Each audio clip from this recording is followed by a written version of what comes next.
പ്രിയമുള്ളവരെ, മലപ്പുറം കരുവാരക്കുണ്ടിനടുത്ത് തൊടികപ്പുലം എന്ന് പറഞ്ഞ സ്ഥലത്ത് ഇന്നലെ നടന്ന അതിദാരുണമായ സംഭവം. പ്ലസ് ടുവിന് പഠിക്കുന്ന ഒരു 16 വയസ്സുകാരനും 9ാം ക്ലാസ്സിൽ പഠിക്കുന്ന 14 വയസ്സ് മാത്രം പ്രായമുള്ള ഒരു പെൺകുട്ടിയും തമ്മിൽ ഏകദേശം 1 വർഷത്തോളമായി അവർ മാനസികമായി അടുപ്പമുണ്ടായിട്ട്. തുടക്കത്തിൽ വലിയ കുഴപ്പമൊന്നുമില്ലെങ്കിലും പിന്നീട് ഇങ്ങോട്ട് പോന്നപ്പോൾ ടോക്സിക്കായ രീതിയിലാണ് കുട്ടി പെരുമാറുന്നത് എന്ന് മനസ്സിലാക്കിയ പെൺകുട്ടി ആ ആൺ സുഹൃത്തിനോടുള്ള അടുപ്പം കുറച്ച് കൊണ്ടുവരികയാണ് ഉണ്ടായത്. അപ്പോൾ സ്വാഭാവികമായും പുരുഷന്മാർ മനസ്സിലാക്കുന്നത് പോലെ ഈ ആൺകുട്ടി താൻ സ്നേഹിക്കുന്ന പെൺകുട്ടിക്ക് തന്നോട് ഇഷ്ടം കുറഞ്ഞു വരുന്നു. അതിൻ്റെ കാരണം കണ്ടെത്തുകയായി. പിന്നെ അവൻ കണ്ടെത്തിയ കാരണം താനല്ലാത്ത മറ്റാരുമായിട്ടോ അവൾക്ക് ബന്ധമുണ്ട്, അതുകൊണ്ടാണ് തന്നോടുള്ള അടുപ്പത്തിൽ അവൾക്ക് കുറവ് വരികയും അവൾ അകലം പാലിക്കുകയും ചെയ്യുന്നത് എന്ന് മനസ്സിലാക്കിയ അവൻ അതൊരു വാശിയായി മാറുകയും അങ്ങനെ അവളെ കാണാതിരിക്കുമ്പോൾ, അവളുമായുള്ള കമ്മ്യൂണിക്കേഷൻ ഗ്യാപ്പ് ഉണ്ടാകുമ്പോൾ അവളുടെ വീട്ടിൽ ചെല്ലുകയും അവിടെ അന്വേഷിക്കുകയും പ്രശ്നമുണ്ടാക്കുകയൊക്കെ ചെയ്യുന്ന തികച്ചും ടോക്സിക്കായ ഒരവസ്ഥ ഉണ്ടായപ്പോൾ പലപ്പോഴും ഇവർ മധ്യസ്ഥം പറയുകയും പോലീസിൽ കംപ്ലൈൻറ്റ് പറയുകയും അവർ വിളിച്ച് മധ്യസ്ഥ ചർച്ചകളെ കൊണ്ട് ഇനി ഇങ്ങനെ ഉണ്ടാവരുത് എന്ന് താക്കീത് കൊടുക്കുകയും മസ്ലഹത്താക്കുകയും ഒക്കെ ചെയ്തതാണ്.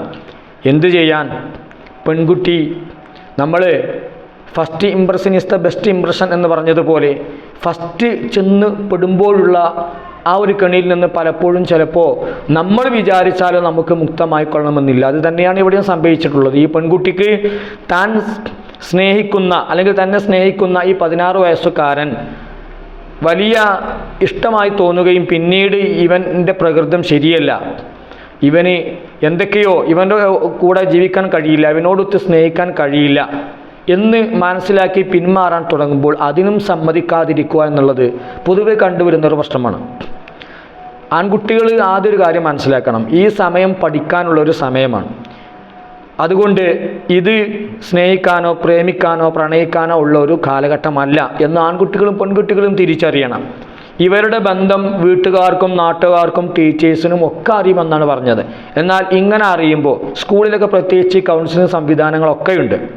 എന്നാൽ ഇങ്ങനെ ഒരു സംവിധാനം വരുമ്പോൾ അതൊക്കെ ഉപയോഗപ്പെടുത്തിയിട്ട് അവരെ അതിൽ നിന്ന് ക്രമേണ പിന്മാറ്റാനുള്ള ശ്രമം സ്കൂൾ അധികൃതർ നടത്തണമായിരുന്നു. അതൊന്നും നടത്തിയില്ല.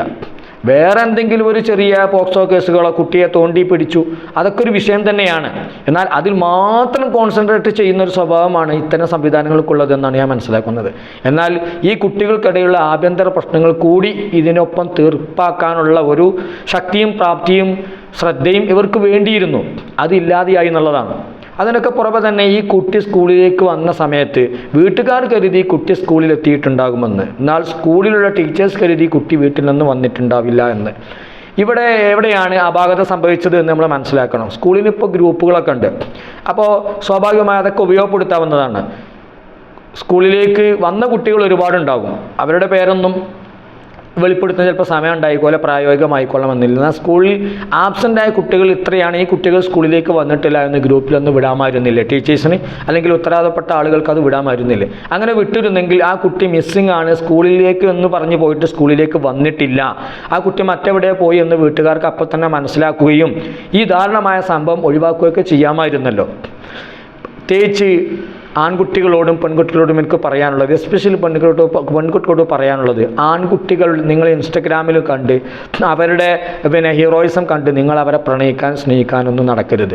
നിങ്ങൾക്ക് സമയമാകുമ്പോൾ 18 വയസ്സ് പൂർത്തിയാകുമ്പോൾ നിങ്ങൾക്ക് വിവാഹം വേണമെന്ന കാര്യം നിങ്ങളുടെ വീട്ടുകാർക്ക് അറിയാം. നിങ്ങളെക്കാട്ടിന് കൂടുതലായി നിങ്ങളെ സുരക്ഷിതമായ കൈകളിൽ ഏൽപ്പിക്കണമെന്ന ഉത്തരവാദിത്വവും ബാധ്യതയും ബോധ്യവും ഒക്കെ അവർക്കുണ്ട്. ആ സമയമാകുമ്പോൾ അതൊക്കെ നടത്തിക്കോളും. നിങ്ങൾ അതിനു മുമ്പ് തത്രപ്പാടായി ബേജാറായി ബന്ധപ്പെട്ട് നിങ്ങൾ നിങ്ങളുടെ സ്വന്തം ഇണകളെയും നിങ്ങൾ സ്വന്തം ലവേഴ്സിനെയും കണ്ടെത്തുമ്പോൾ ഇങ്ങനെയൊക്കെ ദുരന്തങ്ങളിൽ കലാശിക്കുമെന്ന കാര്യം പ്രത്യേകം ഓർക്കണം. പ്രത്യേകിച്ച് ഇപ്പോഴത്തെ തലമുറ എന്ന് പറഞ്ഞു കഴിഞ്ഞാൽ അവർക്ക് അവരുടെ തന്നിഷ്ടമാണ്. ഈ ടീനേജിൻ്റെ സമയം തന്നിഷ്ടത്തിൻ്റെ സമയം കൂടിയാണ്. പക്ഷേ ഇപ്പോഴത്തെ കാലത്ത് ഈ ഫോണും മറ്റൊക്കെ വ്യാപകമായ ടെക്നോളജിയൊക്കെ വ്യാപകമായ സമയത്ത് കുട്ടികൾക്ക് അനുസരണ എന്ന് പറഞ്ഞത് ഇല്ല തന്നെ, വളരെ കുറവാണ്. കുട്ടികൾ മാതാപിതാക്കളെയും ടീച്ചേഴ്സിനെയും അനുസരിക്കാതെ തന്നിഷ്ടത്തിന് തോന്നിയവരോടൊപ്പം പ്രവർത്തിക്കാനും അവരോടൊപ്പം ഇറങ്ങിച്ചെല്ലാനും അവരുമായി വളരെയധികം മിംഗ്ലിംഗ് ആയി വളരെയധികം സ്വാതന്ത്ര്യത്തോടു കൂടി ഇടപഴകാനുമുള്ള ഒരു ത്വര കുട്ടികളിൽ വളരെയധികം കണ്ടുവരുന്നു എന്നുള്ളതാണ്. അതിൻ്റെയൊക്കെ ദുരന്ത ഫലം അനുഭവിച്ചുകൊണ്ടിരിക്കുകയാണ്. അവർക്ക് പോയി, അവരുടെ വീട്ടുകാർക്ക് പോയി, നാട്ടുകാർക്ക് അതൊക്കെ കണ്ട് രസിക്കാനുള്ള, ആരാൻ്റെ മക്കൾക്ക് ഭ്രാന്തായാൽ കാണാൻ രസം എന്ന് പറഞ്ഞതുപോലെ അവർക്ക് കണ്ട് രസിക്കാനുള്ള ഒരു പത്രക്കാർക്കും മാധ്യമങ്ങൾക്കൊക്കെ അവർക്ക് ചാകര പോലെ ഒരു ന്യൂസ് കിട്ടും, ഒരു റീച്ച് കിട്ടും എന്നല്ലാതെ ആർക്കാണ് ഇതിൽ നഷ്ടം വരാനുള്ളത്? പൊന്നു പോലെ നെന്ത് പോറ്റ് വളർത്തിയ മാതാപിതാക്കൾക്കാണ് ഇതിൻ്റെ നഷ്ടം. അവരുടെ വേദനയ്ക്ക് ആര് സമാധാനം പറയും? മറ്റുള്ള നാട്ടുകാരും വീട്ടുകാരും വേറുള്ള ആളുകളൊക്കെ നിമിഷങ്ങളെ കൊണ്ട് ഈ കാര്യങ്ങളൊക്കെ മറന്നു കളയും. പക്ഷേ അവർക്ക് മറക്കാൻ കഴിയുമോ? ആ പോയ കുട്ടിക്കും അതിൻ്റെ ജീവൻ പോയി, അവരുടെ ജീവിതം പോയി, ദുന്യാവും ആഖിറവും ഇല്ലാത്തൊരവസ്ഥ. അതുകൊണ്ട് പ്രത്യേകിച്ച് പെൺകുട്ടികൾ, നിങ്ങൾ ഇൻസ്റ്റഗ്രാം വഴിയും ഷെയർ ചാറ്റ് വഴിയും ഒക്കെ പരിചയപ്പെട്ടുകൊണ്ട് നിങ്ങളെക്കുറിച്ചറിയാതെ, നിങ്ങൾ അവരെക്കുറിച്ചറിയാതെ ഒരു ഇയാമ്പറ്റയെ പോലെ നിങ്ങൾ വിളക്കിലേക്ക് പാറിച്ചെന്ന് നിങ്ങളുടെ ജീവനും ജീവിതവുമാണ് നിങ്ങളെ നഷ്ടപ്പെടുത്തുന്നത് എന്ന കാര്യം നിങ്ങൾ തിരിച്ചറിയണം. എല്ലാ ആൺകുട്ടികളും ഒരുപോലെയല്ല, എല്ലാ മനുഷ്യരും ഒരുപോലെയല്ല, പലരും ടോക്സിക് ആയിരിക്കും. എല്ലാവർക്കും വേണ്ടത് അവരുടെ സ്നേഹം നടിച്ചുകൊണ്ട്, പ്രണയം നടിച്ചുകൊണ്ട് പലർക്കും വേണ്ടത് കാമമാണ്. അപ്പോൾ നിങ്ങളുടെ ശരീരമാണ് അവർക്കൊക്കെ വേണ്ടത്. അത് കിട്ടാതെ വരുമ്പോൾ അവർ നിങ്ങളെ ബലാത്സംഗം ചെയ്യും, അവർ നിങ്ങളെ കൊലപ്പെടുത്തും. ഇവിടെ രണ്ട് കൈയും മുന്നിലേക്ക് ആ കുട്ടി ധരിച്ചെത്തിയ ബാഗിൽ കരുതിയ വസ്ത്രം കൊണ്ട് രണ്ട് കൈയും മുന്നിലേക്ക് കൂട്ടിപ്പിടിച്ച് കൂട്ടിക്കെട്ടിയിട്ട് ആ കുട്ടിയെ ബലാത്സംഗം ചെയ്തു. ബലാത്സംഗം ചെയ്തത് താൻ വീട്ടിൽ അറിയിക്കുമെന്ന് പറഞ്ഞു. ഇവിടെ ആ കുട്ടിക്ക് ഒരു അബദ്ധം പറ്റി. ഇങ്ങനെയൊക്കെ സംഭവിക്കുമ്പോൾ അതൊക്കെ വളരെ നൈസായിട്ട് കൈകാര്യം ചെയ്യണം. ആ സമയത്ത് ഒരിക്കലും എത്ര വൈരാഗ്യം വാശിയുണ്ടെങ്കിൽ ആ കുട്ടിയോട് പറയാൻ പാടില്ല. കാരണം ആ കുട്ടിക്ക് തിരിച്ച് ദേഷ്യം വരും, അതിനുള്ള റിയാക്ഷൻ ഉണ്ടാവും എന്നുള്ള ഈ കുട്ടി മനസ്സിലാക്കാനുള്ള ബുദ്ധിയില്ല. കുട്ടികൾക്ക് മൊബൈൽ കളിക്കാനും കുട്ടികൾക്ക് ഇങ്ങനെ A+ വാരി കൂട്ടാനുള്ളൊരു ബുദ്ധി മാത്രമേ ഉള്ളൂ.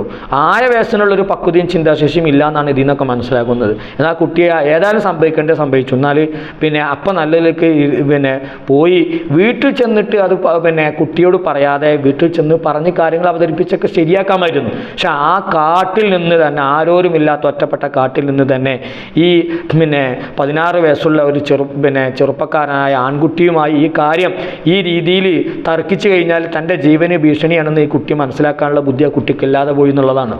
ഇങ്ങനെയുള്ള വിഷയം വരുമ്പോൾ വീട്ടുകാരും അതുപോലെ തന്നെ അധികൃതരും രക്ഷിതാക്കൾക്കും അധ്യാപകർക്കൊക്കെ ഇതിൽ കാര്യമായ പങ്കുണ്ട്.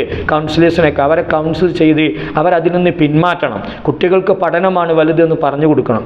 കുട്ടികളുടെ ഇൻസ്റ്റഗ്രാം ഉപയോഗം, ഫോൺ ഉപയോഗമൊക്കെ നിയന്ത്രിക്കുകയും അത് ശ്രദ്ധിക്കുകയും അതിൽ ഇങ്ങനത്തെ അപാകതകൾ കണ്ടു കഴിഞ്ഞാൽ ഇങ്ങനത്തെ ബന്ധങ്ങളൊക്കെ മുളയിലെ നുള്ളിക്കളയുകയും പഠനത്തിലേക്ക് അവിടെ ശ്രദ്ധ കേന്ദ്രീകരിക്കുകയും ഇതെല്ലാം അപകടങ്ങളിലേക്കാണ് ചെന്ന് ചാടുക. തൻ്റെ ജീവനും ജീവിതത്തിനും ഒക്കെ ഭീഷണിയാണ് എന്നുള്ള സത്യം. അതുകൊണ്ട് മിന്നുന്നതെല്ലാം പൊന്നല്ല. ആരെങ്കിലും കയ്യും കലാശവും കാട്ടി വിളിക്കുമ്പോഴേക്ക് അതിലേക്ക് പോകുന്ന ഇപ്പോഴത്തെ ഈ പെൺകുട്ടികളുടെ പ്രവണത തീർത്തും അപകടകരമാണ്. മാതാപിതാക്കളെ അനുസരിച്ച്, അധ്യാപകരെ അനുസരിച്ച് അടങ്ങിയൊതുങ്ങി കഴിയുന്നതിൻ്റെ പ്രാധാന്യം ഇപ്പോഴെങ്കിലും, പോയവരേതായാലും പോയി, ഇനി ജീവിച്ചിരിക്കുന്ന പെൺകുട്ടികളെങ്കിലും പ്രത്യേകിച്ച് ആൺകുട്ടികളും മനസ്സിലാക്കട്ടെ എന്ന് ഒരു രണ്ട് പെൺകുട്ടികളുള്ള ഒരു പിതാവിൻ്റെ ഒരു അപേക്ഷയാണ്, ഒരു സങ്കടമാണ്.